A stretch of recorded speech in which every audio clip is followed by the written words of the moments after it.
I could write a book. I'm so glad my husband died. Subtitled, How I Won the War on My Voice.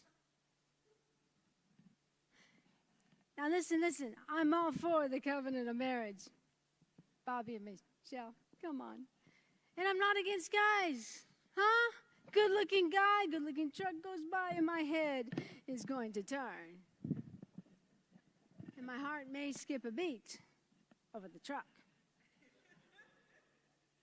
But this is why I want to say that, because 6 years into my career as a radio announcer, the war for my voice began.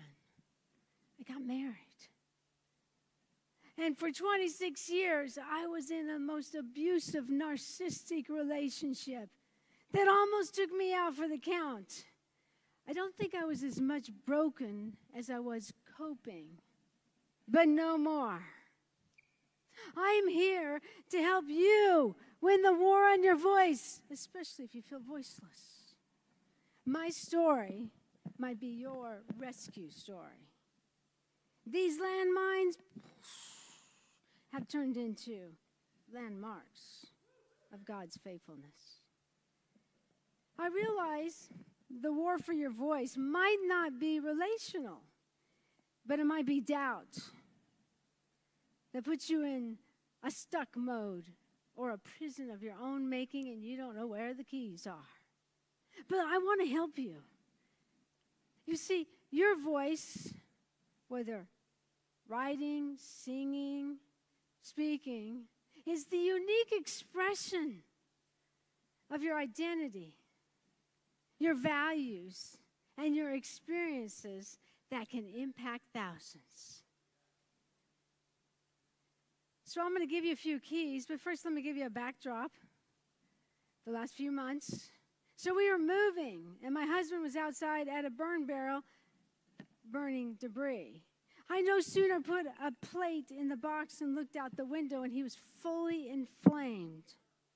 3rd-degree burns, over 30% of his body. 4 months later, he was diagnosed with pancreatic cancer.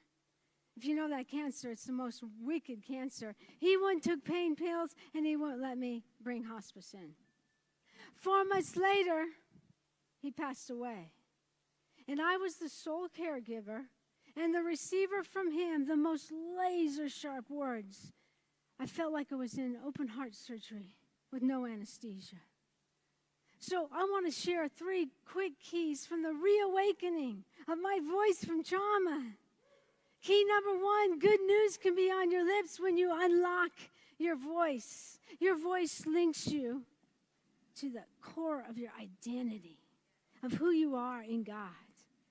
I think you can find traces of your voice by going back in your childhood and see what you loved to do as you played. I personally love steps, high steps. I was 7, climbed up to the top of massive steps. Well, they're massive for a 7-year-old. And I'd get to the top of the steps, and I'd see a crowd as big as Billy Graham, and I'd preach. I was Catholic. I didn't want to be a priest. I just wanted to preach. Later we moved, and there were only 2 little steps. And I remember outside playing, just disgusted at those 2 steps. Went over here, all of a sudden, I saw an apple cart. Tipped that apple cart upside. God, I don't know how I got up on top of that thing. And I did preach to the birds, the bees, and the apple trees. Hey, guys, you need Jesus. So look at this, guys, traces. From an apple cart to an Apple computer. For the last 20 years, I've used my voice on an Apple product. Apple box, Apple cart, iPhone with filters. And that was how I found my voice in the cacophony. The vine dresser in John 6:15, he would speak to me. It wasn't something I could conjure up. And I'd write down what he was saying to me, to the core of the hurt. And out came, listen to the vine dresser. I shared a few on Facebook, and a friend said, you really need to publish that. You need to write a book. Imperfect action is better than no action. So in the cacophony of the marriage, I had 3 volumes. Listen to the vine dresser. 31 declarations of who you are in the vine. But it was God talking to me. They didn't know the cacophony. They didn't know what I was going through. So, point number 2 is when freedom comes to you. Write this down. Learn to say no. Studies indicate when you say yes to someone when really it's a no, you lose a part of yourself. And you can't trust yourself. No is a hard word for me, just from going to the grocery store. In the more serious aspects, I was just learning to kind of say no, and he started the abuse and to go into another room. We sold the house. I was stuck in a little camper.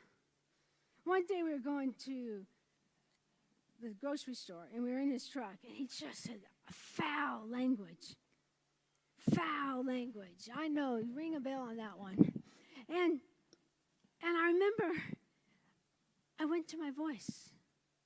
I took out my iPhone because I had to process this. And word for word, I wrote, the deep well of God appears to be running dry.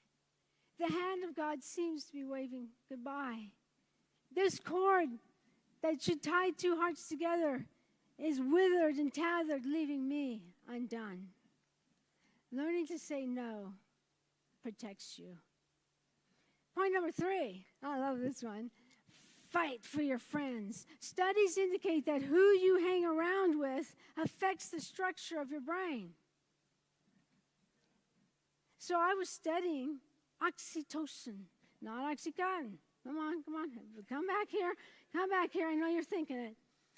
Oxytocin in the context of relationships produces empathy, trust, and bond. I was deprived of oxytocin.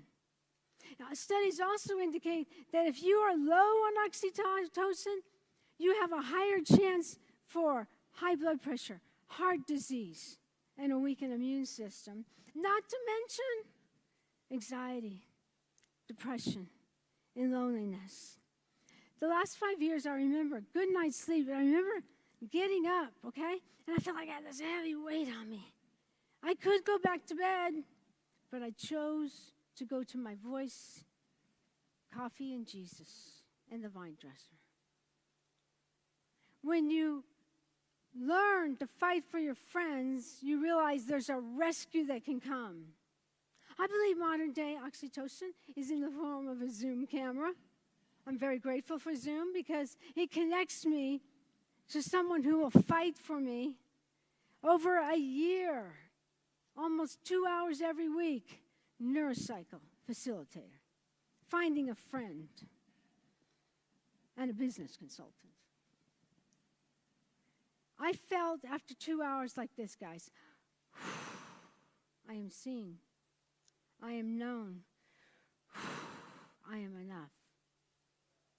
So your friends can actually rescue you. God has a sense of humor. Not everything has meaning, but he can make something meaningful. At the beginning of this year, he said, Theresa calls you a voice revivalist. That's cool. After 18 years, remember the radio station I told you about? After 18 years, they hired me again. The name of the radio station? Victory 91.5, the sound of revival. So I want to leave you with a word from the vine dresser. I think it's just for you. And it goes something like this. Your voice is the much-needed salt to a world that's lost its appetite for a loving meal at the Father's table. Your voice is light to a world that thinks darkness is normal and struggles with enmity and strife.